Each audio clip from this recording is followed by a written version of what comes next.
So let's dive into the knee. We're going to look at some very important ligaments that we can actually reach. So get your fork out. We're going to go on the lowest setting. And we have a very tendinous sheath that comes out of the quads, and it comes and hooks itself underneath the kneecap.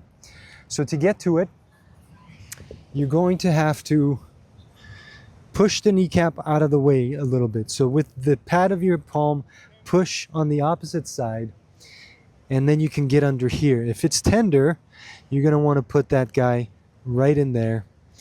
Put a little bit of tension into it. And I'm pressing, so my pressure is this way and downward.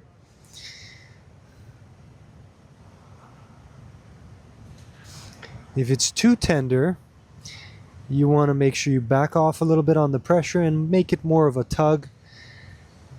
But you want to have a tug on there so that it pulls the skin along with it and it's not just frictioning the skin. You want to do a good 20 to 30 seconds on that tendon. Now to get to the other side, you're going to press on this side so that it pops out. And you're going to place this guy underneath there. Put a little tug in it. And make sure you stay on it for 20 to 30 seconds. Ligaments and tendons need a little more time than muscles. And especially the mechanoreceptors, they're quick. But this, you're trying to break up adhesions, so it's going to take a lot more time. So give it 20 to 30 seconds. You don't want to do over that too much because you might end up really sore and then you won't even be able to touch it the next day.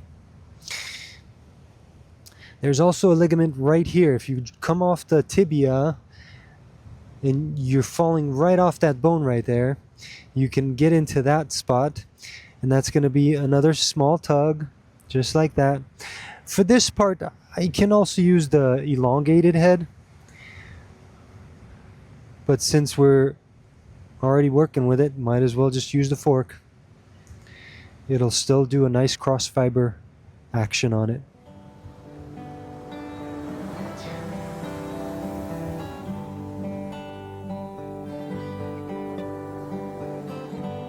Next, we're going to go to the coronary ligaments. Now they're found, you have to make sure your knee is bent.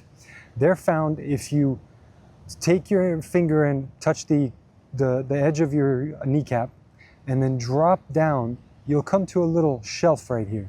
That's where you're going to find it. Now what you need to do to get to the lateral coronary ligament is you need to rotate your foot in. But be careful not to make your knee follow it too much, because then it's not really the same as just rotating that foot out. So you're on top of this shelf, and that's where you want to make sure you put a little tension. I put a backward tension because he's actually sitting very close in here to where it kind of meets the femur. So it's going to be right about there. So put a little tug on that, and I'm going to stay on this for 20 to 30 seconds.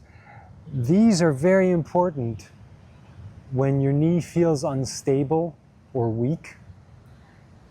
You might want to check these. If they're tender or sore, you make sure you take care of this, because it's part of why your knee is feeling unstable.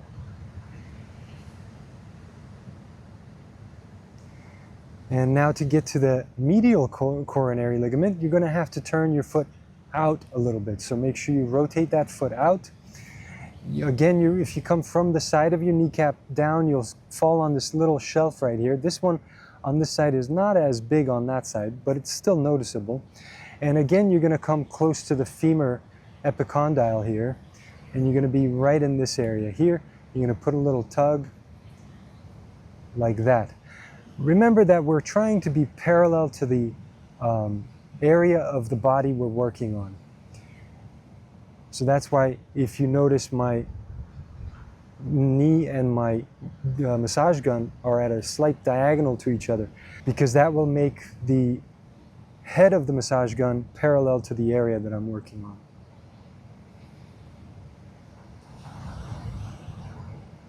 "20 to 30 seconds. and we're going to take care of this ligament.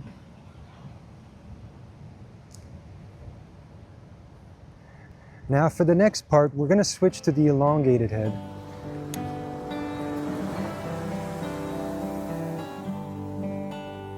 So now we're going to go to the collateral ligaments. For that, you need to extend your leg. They sit on the side of our legs. So to find this one, you're going to take your kneecap, you're going to cut it in half, not literally, and then you're going to come down to the side until you reach in line with the IT band. And it's going to be right here. Now, if you actually bend your knee, you'll feel the crease of your knee, like the two bones moving, and that's where you want to be. And in fact, for me, that's tender, so that means that needs to be worked on. On the lowest setting, you're going to make sure that you come at it, so the ligament runs this way.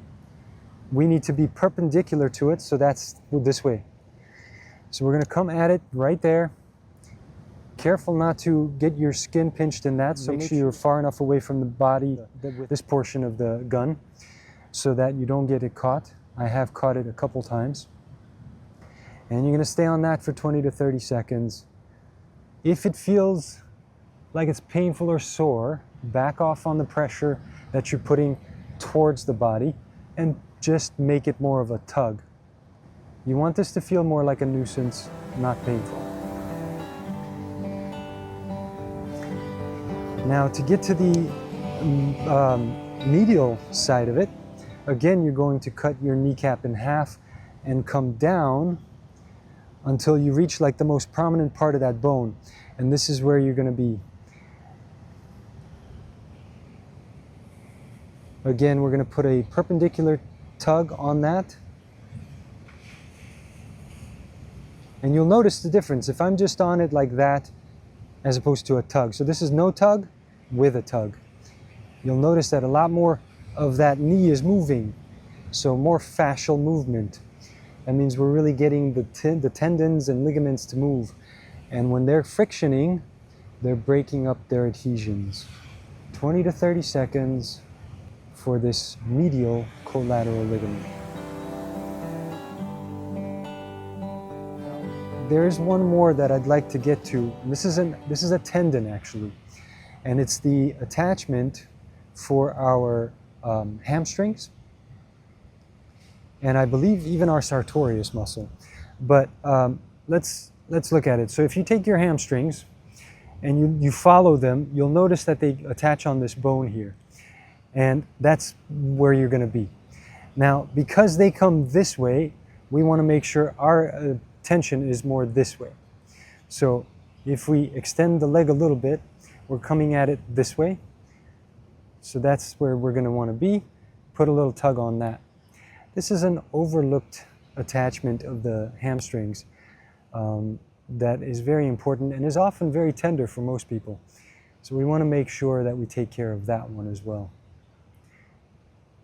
Now it is a tendon, not a ligament, but still we want to give it a 20 to 30 second cross fiber friction on it. So if you haven't already done this, make sure you work on the quads and the hamstrings. If let's say you're having any issues with the knee, take care of the quads and hamstrings. Very often that's where our pain is coming from.